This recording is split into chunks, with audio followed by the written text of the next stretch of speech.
Okay, so Mauga's in. All this basic stuff we already know about. Doesn't give us numbers, so does it? All the beasts. PvPVE.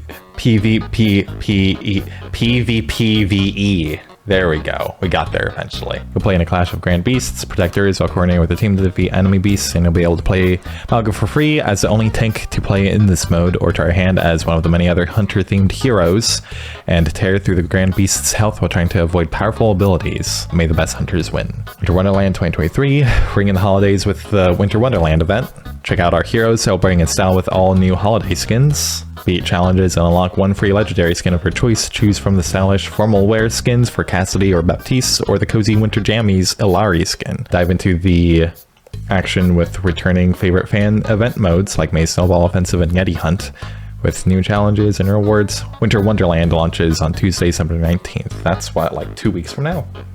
Something like that. There are some things from these two that I haven't gotten challenge-wise, so I might grind that a little bit. Introducing weapon skins, a new way to customize your heroes. We're kicking things off with the Heart of Light theme for Reaper, Ryan, and Mercy. These sleek designs with custom visual and sound effects can be equipped with any of these heroes' skins. Look out for other weapon skins coming in future seasons.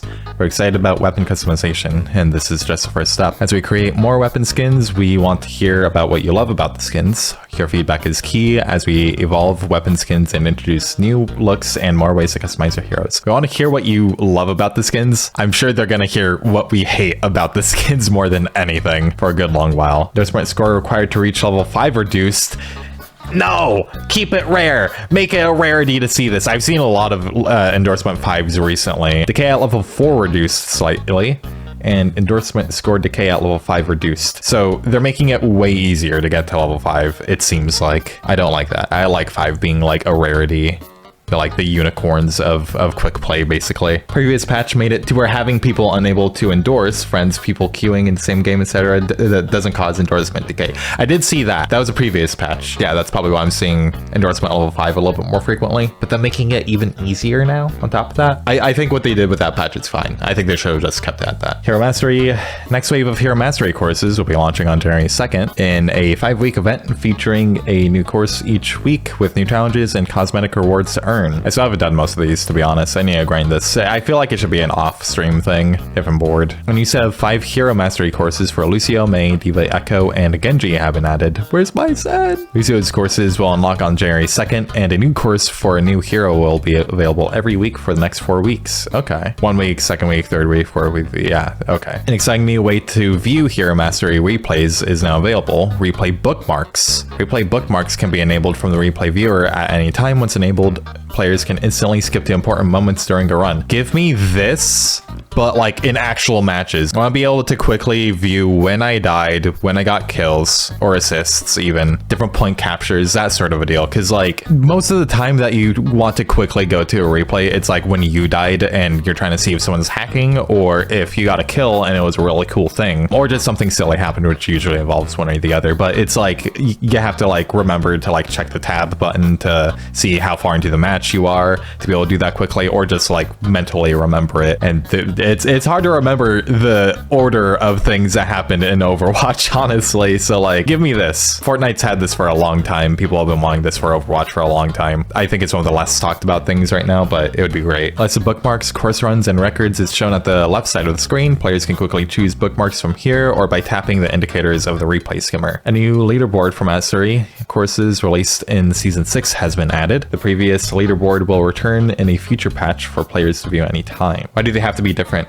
Shouldn't they have the same data? Are they not just being displayed differently? I didn't look at the leaderboard, to be honest, so I'm probably not going to be able to pick that out, but it's interesting. Reticle changes. Extra reticle settings have been added for specific heroes with multiple weapon modes. Players can now customize the modes separately or keep them in sync. The following heroes have access to new options: Ana, Ashe, Bastion, Lifeweaver, Mercy, Ramatra, Widowmaker. So anyone who has a scope or just basically switches weapons, more or less. Makes sense. A new option for the reticle's outline color has been added, and the outline opacity has been separated from the main opacity. Players who have previously hidden their dot by setting its opacity to 0 will now need to set the dot's size to 0 instead. At least they say like, here's the fix to do that if you are one of these affected people, which is kind of nice. Competitive competitive play updates. MMR decay now only occurs for competitive play at the start of a new season. MMR decay is not applied to roles that qualify for a rank. Example, a player that won 5 games and got a competitive update will not decay at the end of the season. If a player does not have a rank already who won 3 games and did not get a competitive update, that player will decay at the end of the season. If the player does have a rank, they only need to play 1 match in the season to keep their rank for the next season. This is... I have to think about how I feel about these. One single match is not enough for you to maintain your skill level. There's a lot of people that either other players were like getting better and better, like the whole player base was getting better, but people would just be doing their like placements in Overwatch 1 just to like maintain their ranking at their comp points. They would just do placements, that's it. And I think that's not enough to really continue having your skill level solidified. I think 1 is even worse, you know, that's a fifth of the games of the playtime, you know, unless you're also playing quick play, but I don't think that should have a huge impact to whether you decay or not. But also the fact that people were playing games to just keep their rank and that's it probably made it to where a lot of games were, I don't want to say ruined, but like you had someone who was of a lesser skill level who was previously good at the game, making other games more difficult than they should be. So I guess this maybe is trying to minimize that to where it's just like, okay, yeah, they're only playing 1, but they should probably just decay, honestly. Or just do placements again, like reset MMR each time, maybe. Though I guess that has its problems too. You'd get people like boosting up really high. So I don't know how I feel about that. Hero updates, swapping heroes. Oh yeah. They reduced the so when you switch heroes, they did this with Overwatch 2. When you switch heroes, you used to maintain 25%. I think that used to be only on tanks, but then they made it every single hero. I might be wrong about that, but for some reason that sits in my brain. They lowered it to 15%, which is kind of nice because like there was the issue of you have one team fight, you see what they roll out on, your whole team counter swaps to either roll their tank or whatever. It's rare that this happens, but probably in like 5 stacks in ranked and stuff, it would happen more frequently. Kind of sucks because then it's like you don't lose any ult charge for making that swap, and then it's kind of a disadvantage for the people who won the first team fight because then they have the decision of, okay, they completely countered us with their hero selections and have maintained their ult charge. We either have the option of losing our ult charge to counter swap or staying on our heroes till we get our ultimates and losing the next fight. So this is kind of nice. Like they're gonna lose at least some of their ult charge. This is making like a decision of the situation. Added here specific options to every character to adjust the rumble strength of each of their abilities. That's kind of nice, actually. They made this worse or introduced it or something like randomly in Overwatch 2, but like at one point with like Tracer, they made it to where like just her shooting her guns would like shake the camera a bunch. Not really shake it, but like pulse the zoom of it in and out. This might be affecting that, as well as like things like if you reload for a lot of heroes, the camera kind of like dips down and up a little bit, stuff like that. So putting this down to 0 might make things a little bit more smoother. It's very rare that I'm like, oh, I could have hit that shot if that wasn't the deal, but might be kind of nice. Anyway, actual patch notes. One of the most effective uses for an ultimate ability like Meteor Strike is to save it as an escape in order to grab a health pack instead of using it against its foes. Doomfist will now recover health during the targeting phase that can be used more offensively. Regenerates at 75 health per second while in the air. Ultimate costs increased by 16%. I've already thought about this a little bit. I think this is good, boosting it up a little bit. He's not going to basically have his ultimate being used as a tanking ability because this is kind of turning him into Roadhog in a sense, sort of. But I think that definitely is kind of a high number for that. I'd have to do some research into how his overhealth is applied. I know it has to do with landing his abilities, but I don't know if things like Meteor Strike, I know it gives him some overhealth. I don't know if the amount of damage done gives him more, or if it's just like you hit somebody with something at least a little bit, you get the full amount that you can get. I think this would be better used as the amount of overhealth you get is in conjunction with the amount of damage that you do. So then that way, if you hold it for longer, then there's a higher reward for hitting it on somebody, so then you get that overhealth and that can keep you alive during the fight after you land. But if you fuck it up and they either hide around a corner or you just miss, or there's an ability that they use that you didn't account for, then you're kind of screwed. You don't hit it, you don't get the overhealth, and now you're there with like very low health or something like that. I think that'd be a better change. Well, let's make the tanks less killable.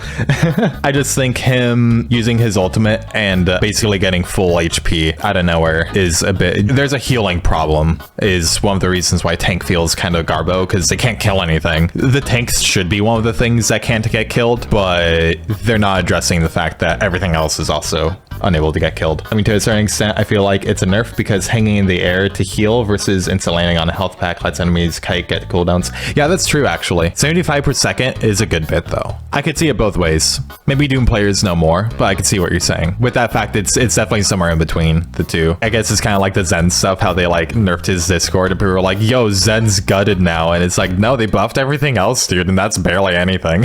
Maybe it's something like that. Spread reduced, that's kind of scary a little bit. I feel like your shotgun goes pretty far to begin with, but at 8%, that's not that much. Maybe it'll be more effective in game than I think. Let's see here. We got a lot of constructive feedback from players when Mauga was available to try during his free preview weekend. So we've adjusted his kit for his official launch to give him the ability to last longer in a fight. Yeah, he kind of was just Roadhog with chain guns. Base health reduced from 500 to 350. Base armor increased from 0 to 150. That's probably going to help him. I feel like this gives an idea that Roadhog should have some armor as well, though. Head hit volume reduced 15%. He's got a small head. He got 2 head. Oh yeah, for anyone who hadn't realized, because this wasn't obvious to a lot of people, for his chain guns, you shoot one of them and you have, I don't know if it's pinpoint accuracy, but it's much more accurate. If you shoot both of them at the same time, it's like big spread. Kind of only useful for tanks or things that are like up close. That's why you don't want to just shoot both at the same time, as well as probably like ammo concerns, you know, spreading out to like better times, but that's probably less of a thing. Reduce that spread, 15%, low spooky. Fire rate multiplier for firing both guns reduced from 25% to 0%. Wait, so he fired faster? The guns fired faster shooting both? Should have just been guns for arms. That would be pretty cool, honestly. That'd be pretty, that gives me Junkrat vibes for some reason. Damage per shot increased from 4.5 to 5. Damage fall off range increased from 25 to 30 meters. Max ammo increased from 300 to 350. Movement speed penalty reduced from 20% to 15% per gun. So if you shoot one, you get a slight movement penalty, like 15%. If you shoot both, you get 30. Nothing but buffs here, except for the fire rate thing. Overall, it's spooky though. Overrun can no longer be interrupted by hack. I feel like if soldiers sprint gets interrupted by hack, this should be, just logically, but balance-wise, sure. Damage reduction increased from 30 to 50%. That's a good amount, honestly. That's like, don't even shoot this guy, unless you're sleeping him or something. Cardiac overdrive. Lifesteal increased from 60 to 70%. This is like Widow's 1 HP. She kills somebody, she's full HP again. Like damn near that. Berserker. Over health conversion rate increased from 40 to 50%. It's not bad. That's making him more like a tank. This is everyone else's stuff. I think he might benefit from this. I can't remember, but like this is like more of a tanking for everybody else thing. This is keeping him alive. Overall, kind of spooky. Ramatra is quite powerful during his Nemesis form, though his base Omnic form may be too easy to ignore for a tank hero. We're adding some power there to even out the trade-offs between the two forms, with the Omnic form having even better range damage. On Nemesis form's Pummel can pierce enemy defenses. Base health reduced from 300 to 200. Base armor. Okay, so this switched 100 health to armor. But he didn't. Oh, he didn't have armor. Really? I thought his Omnic form had at least a little bit of armor, but I'm probably wrong about that. Projectile size increased from 0.075 to 0.1 meters. Not that much. It's a little bit, but not that much. Damage increased from 4.5 to 5. I think these are slight enough that it's not a huge deal, especially compared to all this. I think the whole idea that Ramatra is a tempo tank, essentially like Bastion, you know, where he like goes in with his cooldowns, and when he doesn't have his cooldowns, then he's out and is just kind of playing poke again until he has his backup. They kind of designed him to be easy to ignore for a tank hero in his Omnic form. So I'm not sure why they're trying to balance that off exactly, unless they're wanting him to be like two different use cases for these two different things. Then you get into the category of he can do many things well. Not the greatest for balance. That's very hard to balance, and sometimes not the most fun to play either. Anyway, Sigma has very effective defense options between his experimental barrier and kinetic grasp. Barrier generation rate is being reduced in order to create more opportunity to attack Sigma directly. Why are you nerfing Sigma? Well, yeah, he's been meta for a minute, I guess. I like Sigma, honestly. Generation rate reduced from 100 to 85 health per second. I don't think he's the reason for the meta. I think everything else around him is the reason for the meta, really. This is a scary thing. A lot of people, I mean, Mauga might be buffed enough that he could be meta if they don't do anything about him before ranked. Besides him, This is one of the scary things for dive. You guys will see the other scary bits with Tracer and Sombra soon. It's gonna be a scary time to be playing Zen for us. Reducing the maximum ammo to limit how long Mei is able to continuously slow an enemy target now that the primary fire does more damage. I feel like this isn't gonna feel good for the Mei player, but maybe for everyone else, that's fine. We'll see. This is a long cooldown. One opinion that I've heard, instead of doing this, they could have made it to where the HP was more of a, not a burst, but like a shorter amount of time to where it's like, okay, he gets the heal, but it's not like persistent, because this is kind of a chunky amount of time for him to not have his, like, not his escapability, but like his, like, that's his thing. He could exist in like an off angle for a hot minute compared to other heroes that have to like get out when their abilities are done or their HP is low. So I don't know how I feel about that. I feel like I don't like it, I think. Sombra, ability lockout duration increased from 1.5 to 3. Everyone loves more ability lockout, right? Damage reduced from 30 to 25% of current health. EMP is becoming, again, instead of a kill people thing, more of a utility thing. Do Sombra players like that? Probably doesn't feel like it. The thing that they're trying to address here, 1.5 second lockout duration didn't feel impactful enough for an ultimate ability. Damage feels more impactful, not locking people out, you know, like for 3 seconds. That's like the prevention of stuff that you don't see isn't obvious and in my eyes doesn't feel good. And I think that's why Sombra wasn't super interesting Overwatch 1, because it's like you're kind of just stopping stuff from happening before they happen, which sounds cool, but like in practice, it's, you don't see that happen. You don't see that effect, you know? So I don't know why they're steering more towards that. Exactly. Plus, you know, going even further into the like Overwatch said no CC, but they're adding more CC kind of a vibe to the whole thing. But anyway, buff, people are already not using EMP for damage anymore, ever since they nerfed it from 40%. So yeah. Oh hey, Torb buff. The health decrease on overload severely impacted Torb's overall effectiveness, so we're reverting that change. He got 100 instead of 75. Nice. This is the other scary thing. Dive might be more prominent. This damage value has been changed a few times over the course of Overwatch 2. It's now back to Tracer's original damage. It was previously adjusted due to a couple of bugs, with the pulse pistol fall off range and spread being much better than they should have. So this does sound like they've fixed the bug now, not previously, like they've just fixed the bug. I've been asked about this without knowing the very specifics of that bug. I think it was like within like at the very end of the fall off range, she was doing her max damage or something like that. But without knowing the exact numbers of that bug, I don't know if the trade-off with fixing that bug versus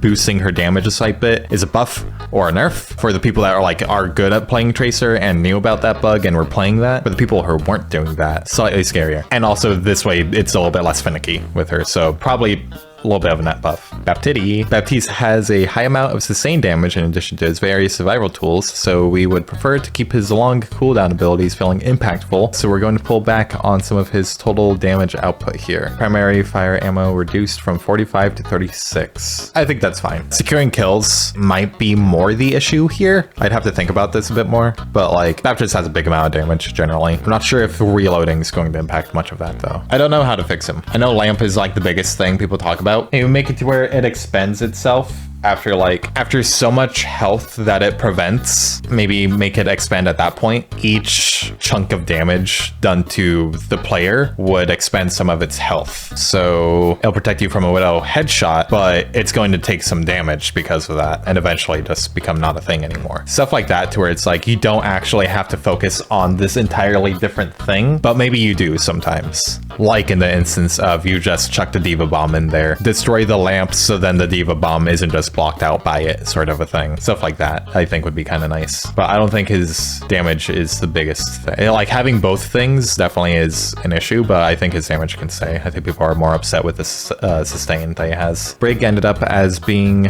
the best performing support hero in the game by a far margin since the last patch. It's likely a result of more than just the damage breakpoint change that she received, but it was a significant increase to her offense, so we're reverting it. We'll continue to evaluate further. I don't remember seeing too much Brig, honestly. The other thing with Brig is she's never felt oppressive post Overwatch 1. After they gutted goats, pretty much. Like, I know that like Zen Brig was a thing too, plus when she had her one shot and everything, but like Overwatch 2, I don't think people have felt too oppressed by Brig existing or anything. Unless you're a flank hero like NJ or Tracer or something, which is literally what she's meant for. So I think they could have kept her there. Kiriko. Reducing the protection Suzu and vulnerability time further will help it feel less frustrating to play against, but will still enable it to have big play-making moments, although with a stricter timing requirement. To counterbalance that power loss, we're making Kiriko's healing more reliable. Projectile speed for a thing that tracks automatically. Does this go through walls? Because if so, I don't think this has that much of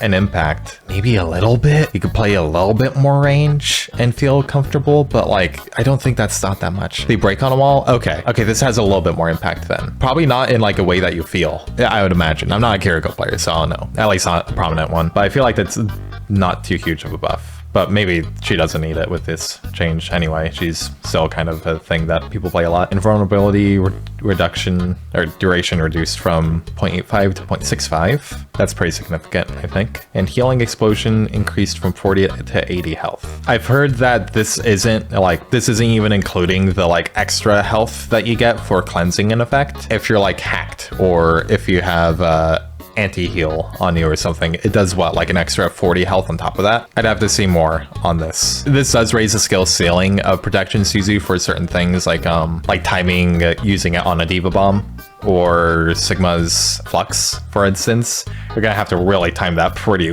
damn well, if you're inside of it, at least. Which I like. I like skill ceilings being raised like that. But this is a lot of HP, which is one of the issues, just when you're like normally killing something, Suzu full HP suddenly. Yeah, but also makes it that she can just 1v1 people, and instead of Suzu and teleport away, she can Suzu and keep fighting. Yeah, I think that is a problem. She now has more self-healing than Ana, while she can also wall climb and teleport, and hit the 2-tap headshot and kill people. Like I said, I like that they're making that she seems a pretty skill intensive hero with like the headshots potentially. Granted, it is just kind of spamming at head level, and the timing of Suzu I think is a good thing to put more value into, but just strictly boosting the healing numbers and viability I think is a little bit much. Oh yeah, activating Valkyrie no longer disconnects Kadusha's staff from its target. I guess I did know this was a thing, but I didn't think of it as like a quality of life thing that should be fixed. So that's actually really nice. Holiday for Parisu, New Queen Street, Gibraltar. That's pretty nice. New Queen Street's already like so snowy though. It's like already at that point. Gibraltar is an interesting one. I'm surprised I hadn't done that in Overwatch 1. New lighting scenarios for Antarctic Peninsula. Morning, that could look kind of nice. It's always been night so far, so. Does it say the Tracer one? They don't say the Tracer one. That's interesting. It was previously changed due to a couple of bugs. What are the bugs, Overwatch? I think it's gonna be an interesting season. New hero, Dive is much more viable again. More viable than Poke doesn't seem like they did much with that, to be honest. They didn't touch Ilari at all. They touched Sigma a tiny bit, but not much else. I guess Mei as well. Was it Lucio too? Sigma, Mei, Lucio? It was something weird. But anyway,